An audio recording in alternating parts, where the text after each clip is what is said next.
to Jung at Harp. I am Deborah Henson-Conant, and I am here with Kathleen Wiley, and we're going to talk today about purpose versus confidence. Now, I'm a composer and a performer, and Kathleen is a Jungian psychoanalyst. We both play the harp, and that's why we call this Jung at Harp.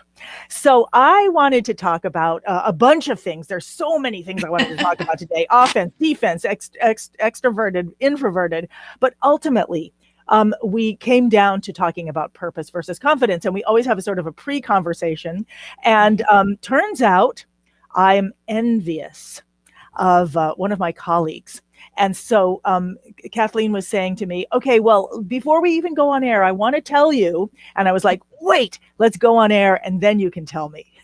And so I think you were about to tell me how even being envious can have a purpose, and that Jung has talked about this. Yes, it's so interesting how we wind our way through the labyrinth of our own psyches and what's going on. Jung very much believed everything that goes on internally has a purpose, meaning that there is a trajectory that that energy wants to follow.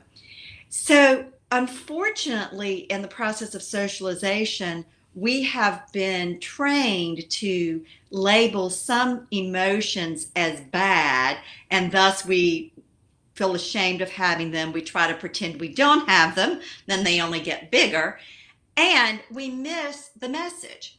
So if we can think of all of our feelings as having a message, so that their purpose is to tell us something. And jealousy or envy is a feeling that tells us that there's something we need or want that we're not claiming for ourselves. So if we find ourselves being jealous of a friend or a colleague or a partner, then it's information that somewhere we are dismissing something of our own nature and our own largesse.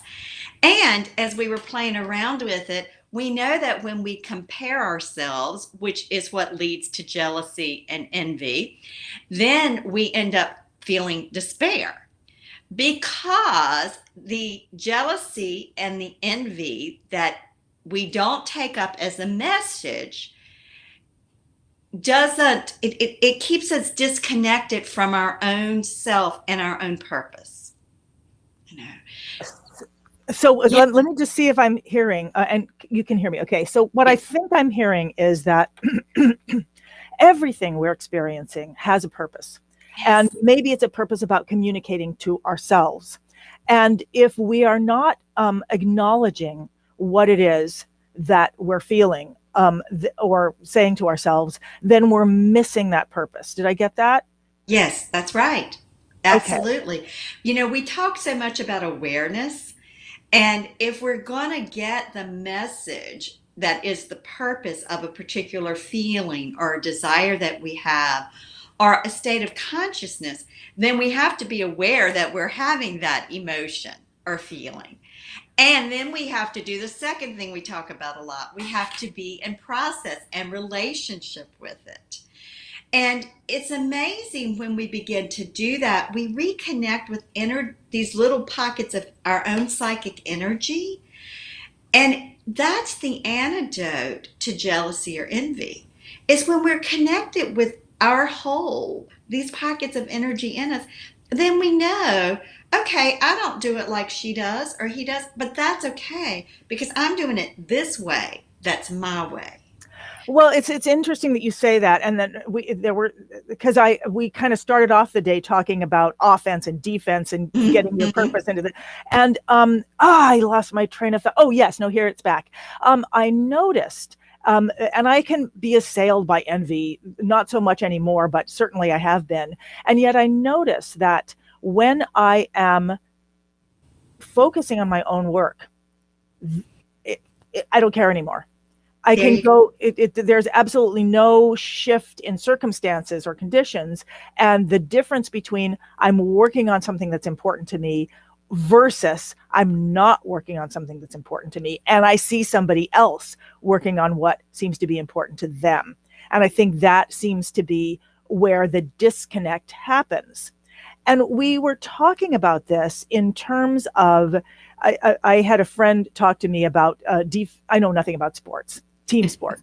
And although I consider jazz a team sport, but as far as like playing basketball or something like that, I don't understand. But she was talking about her son and how he's a great offensive player and he's a brilliant player and how he brings that into every part of his life. And she said, when I see him, going down the floor, whatever it is, and he's, and I see him looking for an opening. And that's all he's doing. And I realized in that moment something about sports I've never realized before. That there are defensive players and offensive players. And the defensive players are creating space for the person who's the offense person who I know nothing. So if you do know about sports, just tell me I'm wrong.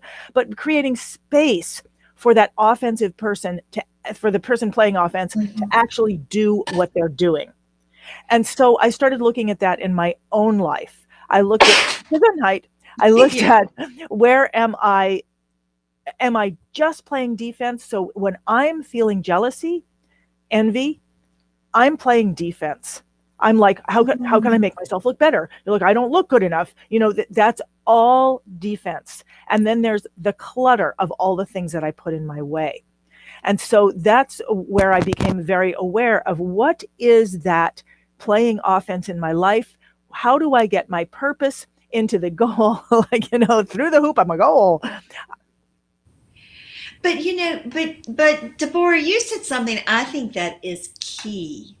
When you are working on something that is important to you, that emanates up from inside of you, your own life's purpose, your own purpose of desire in that moment, then it doesn't matter. You're not envious. You're not jealous. It doesn't matter what they're doing because you're moving from who you are. And that, I think, is what we want. And it's interesting playing with the metaphor of offense and defense because, and I'm not a sports fan either. I've learned more about the NFL from one of my analyses than anyone else. But anyway, but the defensive players are always blocking somebody. They're blocking the other team. So in a way, our envy would want to block the other team. We don't want them to succeed either, And envy to me, there's the difference between envy and jealous. Jealous is we want what they've got. Envy is we want what they've got and we don't want them to have it. And so that's like the defensive players, the envy's the defensive players. Whereas the offense has got, I'm going for the touchdown. I don't care what these guys are doing. Although I do think in football, the guy who has the ball is aware. But his goal, his eye is on where he's going. It's on his purpose. And I think it gave me chilly bumps when you said, when I'm working on something important, it doesn't matter. Now it's going to make me cry. That is what it means. And I think maybe when you mentioned having talked to a business consultant or coach, he was talking about a business psychologist, which is really interesting. Yeah. Yeah. So when you said she was talking about the difference between confidence and purposefulness, then for me right now, I'm connecting, those defensive linebackers, they are confident. I mean, I've never, because I don't go to football games, my first and only experience of being physically close to an NFL linebacker is when I had granite countertops put in my house. The business I contacted actually was run by a former NFL football player, and he showed up at my front door and was like, he was like 2 or 3 feet taller than me and about 10 times wider. And I was like, it was like a giant. I thought, he can be confident. He's got that pure stature. But, the quarterbacks, as I understand, are usually much smaller, much lighter weight, and they're moving. So there's something about that I think when we are in touch with what's important to us, our life's purpose, or the purpose of a particular project we're working on, it keeps us light and nimble and quick on our feet, and we're able to keep our eye on where we're going. And so that to me is the value of always asking with what's going on with us, whether it's the creative project, the business venture, or whatever emotion and feeling is coming up at a particular time. It's what's the purpose here? What in this is important for me? Where is the energy in my psyche that this desire or emotion or feeling is calling me to connect to? That's what's important, and expressing that. Yeah, it's interesting as we're talking. And by the way, this is live, and we have figured out how to actually respond to questions, I think. So if you do have a question, feel free, or a comment or something like that, feel free to share it with us. And now, of course, I've forgotten what I was going to say. What were you saying? Oh, I might have forgotten too. Oh, that Excellent. when we're asking ourselves what's important in this Right. for my soul, what is the purpose for me? What is it that matters to my own psyche? Then we keep we're like the quarterback, our eyes on getting across the line. It's not on trying to block anybody else. I love how we're both talking about something we know nothing about. Yeah. And I actually do love that, because I think there is something beautiful that happens when people consider something they don't know from a complete new beginner's mind. But I wanted to come back to one of the things when we first started having these conversations. Part of the purpose was to connect sort of the philosophy of your work and the philosophy of my work. And so the philosophy of my work is outlined in the principles of creative resonance through the 7 strings of passion. And the first is the string of impulse. And so, because I've experienced as a musician that there's always an impulse that leads me to write a song or dance or whatever I do. And then the first sort of 3 principles are impulse, structure, and character, meaning that there's the impulse. Then I want to build a structure, or there is a structure there for me to actually experience that impulse. And finally, the whole point of as a human, for me watching, is you have a human impulse. There's a structure for you to share that, and then I get to see the human character that comes out, and that brings me alive as a listener, as a viewer. And also, when I'm expressing myself, it's helping me bring the inside out. So in my game as an artist is, how do I get the impulse from that and from the inside out, and what's in my way. And I also just want to go back to one thing I realized as I explored these concepts more. I think I have an impulse. I think I have an inspiration, but in fact, I've been touched. It's always the response to something that's touched me, an idea or something else. And so in a sense, I've been handed the ball. Forgive me, all you people who actually play games with balls. I've been given this ball, and my job as an artist is to get that through the tangle of myself, my ego, my ideas, my comparison, all the stuff I put in the way, and to get that out in a pure form into the goal of actually expressing it. Yeah. And I wanted to ask you, because when we started talking about this today, so this is my defenses are my defenses. How do I do this right? How do I look good? Blah, blah, blah. How do I make sure that this is blah, versus the offensive playing of how do I just get this out, good or bad? How do I get it there? And you started talking about a principle of extroversion and introversion that I was really interested in. That's at the heart of the philosophy that you work with, which is the philosophy, the works of Carl Jung, right? Yes. And Jung wasn't the only one to talk about extroversion and introversion. But what he's just talking about there is the movement of energy. So that extroversion is a movement out, introversion is a movement in. And he looked at the work of Freud and Adler, who were his contemporaries. And Freud said everything is about eros. It's all about the sexual desire. And Jung saw that as extroversion, a moving outward toward connection. And Adler said everything was about the will to power, which is having a sense of control over the environment. And so Jung talked about that as introversion. And so Adlerian psychology is always looking at how do people's styles of interacting with other people arise out of their need to feel in control and manage the situation, manage the conversation, manage the outcome. Whereas in a Freudian analysis, in Freud's original thinking, and of course post-Freudians have furthered this, it's all about just wanting connection, wanting union. And what Jung came along and said is that there are actually different sides of the same coin, that wherever there's eros, a desire for relationship, the shadow is the will to power, i.e. what we aren't as conscious of. And he said wherever we are consciously aware of the will for power, we're wanting to manage the situation, the shadow is eros. So he said it's actually both.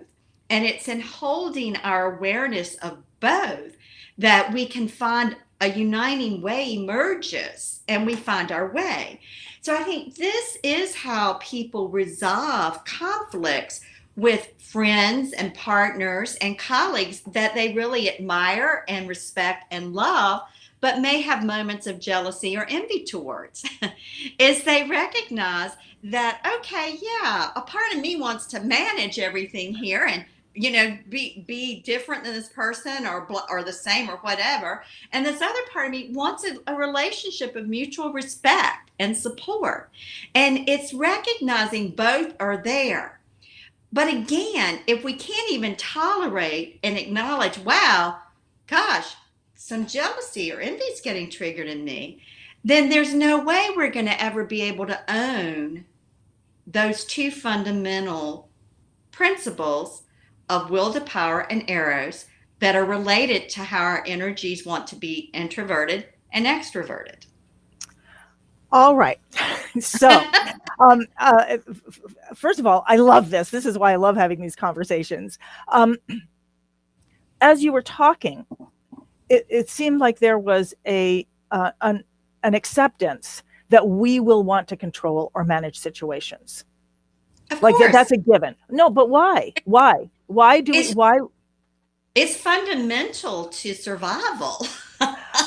I mean, think about it. Since the earliest days, part of what has allowed human beings to survive is we discovered we could build fires to stay warm instead of always having to find a cave. Or we discovered that, we could cultivate crops instead of having to always wander and pick what was blooming in season. I mean, that managing control. I see. Managing control. So it's not a dirty word.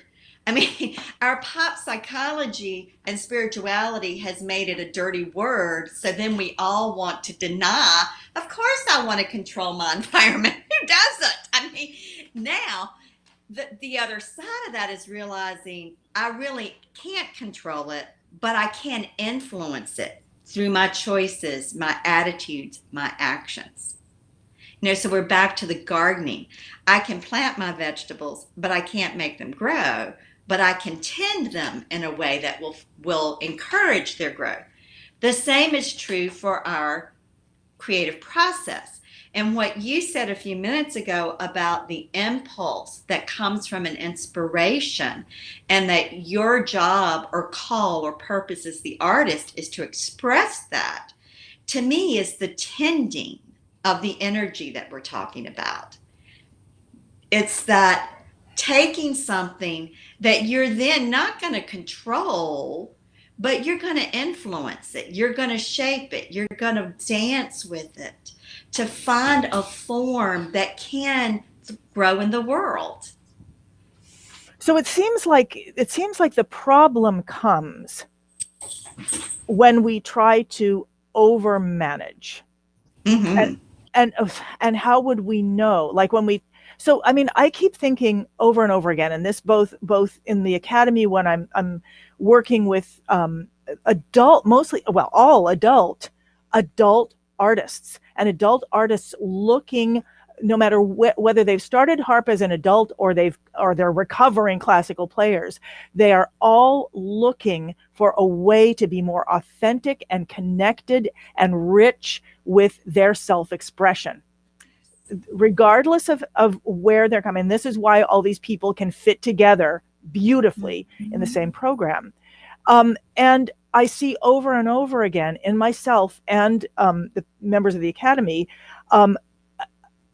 the trying to over control. It's like if I say to them, okay, let's play the piece, and let's play the piece without notes. Let's play the piece like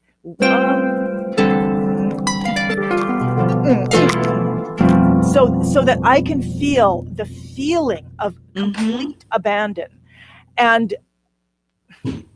I know that it's difficult. I know that so often people will feel like they're cheating. Like if it's easy, if I don't have to control the situation, if I'm not doing something like really difficult, then it's not relevant, or I don't know. There's this sense of control, and I experience that in my own life as well.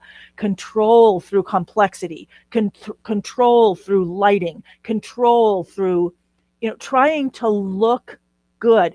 Why do we want to look good? Because somewhere there's a belief that we look bad.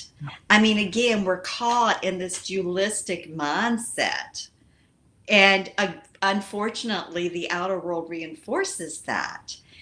Again, I think we get caught in looking good when we get disconnected from our purpose or the innate impulse that's moving in us at any given moment.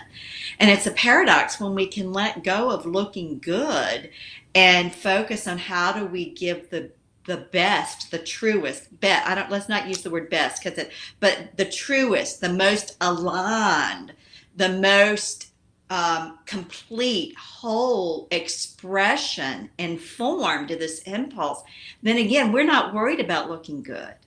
Because right. And the truth is, when we try to look good, we don't. We look awkward. That's right. And you're right. We're thinking about, and I'm just going to go back to our, what we said we're going to talk about today, which is confidence versus purpose. That confidence, and this is what also this wonderful business psychologist Helen Fruin had written to me, that confidence is just like you're okay, I'm confident, and so I got this.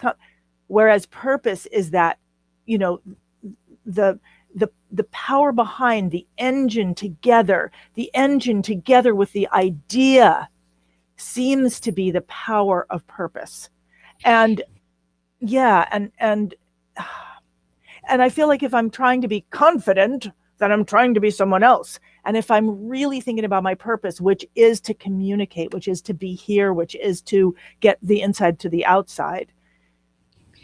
Absolutely. I mean, there are reams of books over the last 30 or 40 years about the importance of purpose. And, my mind goes back to when I was, I won't say how long ago because I tell my age, but Stephen Covey's 7 Habits of Highly Effective People. And you start out writing a mission statement, which is your purpose. And that has survived in so many forms and shown up in so many different ways. And the collective over the last 30 or 40 years since he first published that book. And it was before him.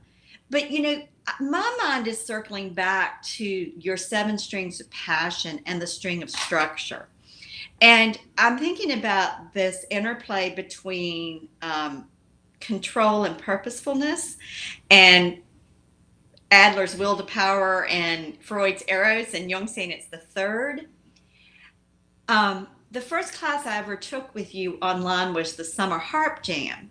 And it's still one of the ones I go back to, because part of what you do in that class is you taught chord progressions that are commonly harmonic progressions in songs. And since I live with a professional folk musician whose repertoire is old time and have a funny story about taking one of my lap harps to one of the old time festivals, and someone there saying, "Oh wow," introducing me as she's an old time harp player, and I thought, well, that's a new one, isn't it?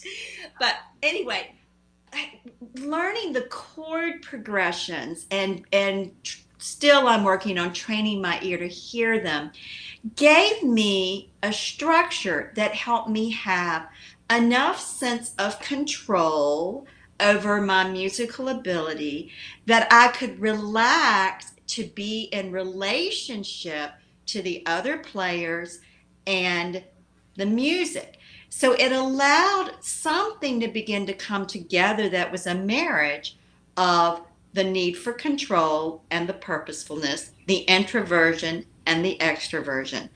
So one of the things I think you do so beautifully in all your courses in Hip Harp Academy is you give people that structure, those fundamental structures that somehow bridge,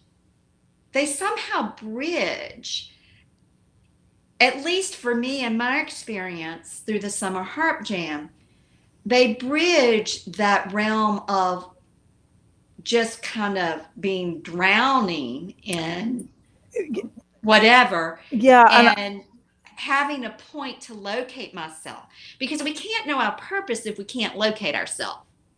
And if I can't locate myself in relationship to the song. Yeah, I think that's really beautiful, and I love because it's something that I'm very comfortable doing in music and very uncomfortable doing in the rest of life. So I'm very aware of that, which is finding a supportive structure, an essential structure, that is in which the complexity is irrelevant. And when you said locating ourselves, when I became aware of time, it was as a really existential experience. It was terrifying to me because I was trying to say, I'm here, I'm here, and I could not be here. And in a endlessly complex world, you never are here. But in a repeating structure in music, there is the possibility of being here. If I'm going around and around and around, and I'm just playing this progression again and again and again, I can be in one place where I can bring myself out, as if there's a place to bring it out from too. And we just go around and around and around and around and around until we find a place to be. And then if I want to, I can go into another key, another reality, and I'm still being where I am, but I can only do that because it repeats and repeats until I learn to move. That repeating around and around and around. So what's beautiful about jazz and is that it does move all over. But then when we bring ourselves into those, when we find those little pockets of landing, that is where we can find ourselves. And I think that's one reason why I feel so comfortable in music, is I can find those, and where I can't necessarily find those in the rest of life. And as you were talking, I was thinking about making love. Something I have not done. I'm dating. I'm not even dating now. I'm getting ready to date. I'm on a dating site. But what makes making love so beautiful? And I remember once thinking, once when I was in love, and I was like, oh my God, sex is like art without the art form. And I think what I was experiencing was that there is the repetition and the connection and the repetition and the connection and the repetition and the connection, so that you can find that center. And yeah, and I think how we do that with ourselves is we always come back to our inner experience, our physical sensory experience, what's happening in our body, what the emotions are that are coming up in response to the sensory perceptions, and what the images and fantasies and thoughts that are spontaneously arising from the emotions and the body sensations. So that's the repeating we do constantly to locate ourselves throughout the day. And, one way to just immediately activate doing that is just following your breath into your body and following it back out. Because the minute we focus on our breath, we bring our awareness to what's happening internally and what's happening in our physical cellular consciousness. So that's the repeating that we do. And what we do find is we often move around very quickly. So in one moment, we're feeling calm and connected, and then something happens and we may be feeling jealous and critical. And then we may be feeling guilty, and then we may be back to feeling connected. So